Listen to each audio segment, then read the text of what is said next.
Hello, I'm Gavin Hoey. I'm an OM System ambassador. In fact, I'm the portrait ambassador. And today we're outside doing a location lifestyle portrait shoot.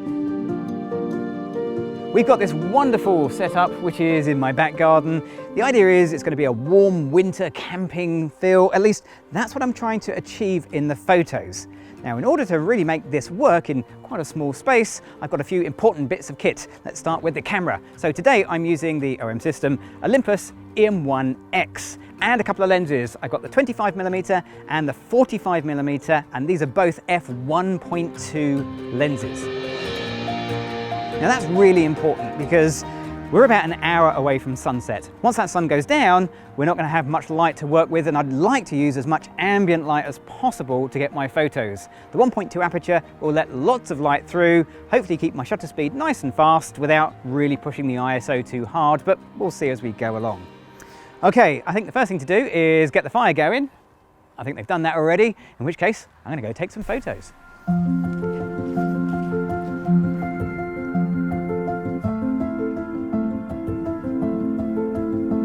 A lifestyle photo session is a little different to a standard portrait session. I'm trying to document reality, and I'm trying to do it in an artistic way. So Chloe and Ollie, they're our models for today. I'm going to let them have a glamping experience, glamping, glamorous camping.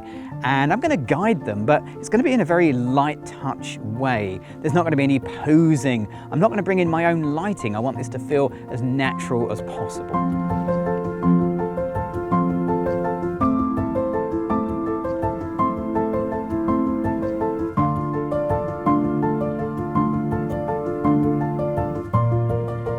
So my camera of choice for this is the EM1X. I know I'm going to be taking probably 2,000 photos and videos, maybe a little bit more than that. And the random nature of this whole session means I don't want to turn my camera off at all. And that's why the EM1X is so good. It's got a double battery inside, so the batteries are going to last the entire session, no problems at all. Double memory cards, I'm not going to run out of memory at any point in time. Basically, I want to focus on what's going on in front of me and not worry about what the camera's doing.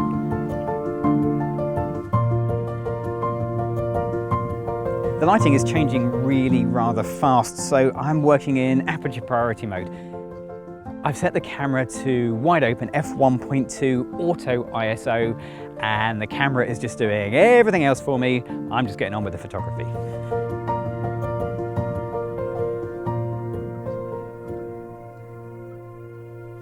I'm feeling so pleased with my choice of f1.2 lenses for this photo session for a couple of reasons. The least obvious one is actually the most important, and that is the shutter speed that I need during this photo session. I know the EM1X, it's got brilliant in-body image stabilization. I can hand hold and still get sharp photos at probably a second or more. But that's no good because my models will move. They can't stay still that long, and even a little bit of movement will blur the images. So I need a fast shutter speed, relatively speaking, to get freezing motion. That does mean I'm going to have a slightly higher ISO, but wide open at f1.2 is still allowing me to shoot with the ambient light and get sharp shots.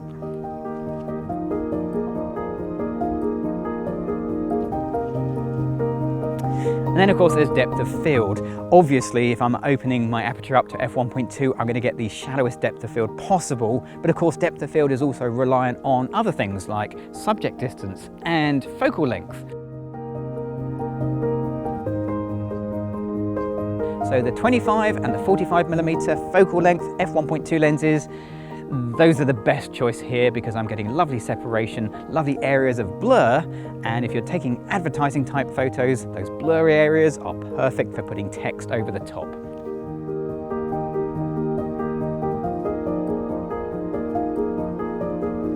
The festoon lights are here for a couple of reasons. They are adding some illumination onto Chloe and Ollie, but they're also there so I can use them as bokeh. Or was it bokeh? It doesn't really matter what you call it. It's that lovely blur effect that gives you that nice feeling of depth and interest in your photos. And the f1.2 lenses, they have beautiful bokeh wide open. I love it.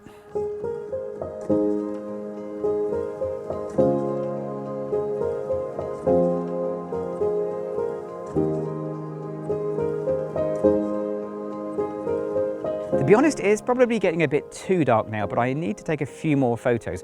The lighting from the fire and the festoon lights on Chloe and Ollie, that's fine, but everything around us is now really just black. So I'm going to get a continuous LED light and just use that to light the background of this scene.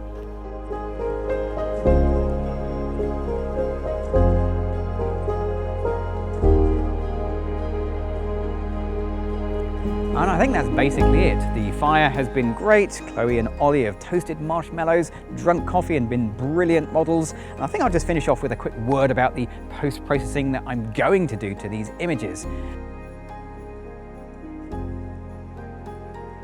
So whenever I have high ISO images, I'll take them into OM Workspace first and just do the noise reduction there. Here's a couple on screen, OM Workspace versus Photoshop, just with noise reduction applied. Once I've done that, I'll bring them out of OM Workspace as a TIFF into Photoshop for any further editing that's required. And here you go, here's a whole bunch of the final images. I've not seen them yet, but I think they're gonna look pretty good. I'm Gavin Hoey, thanks for watching.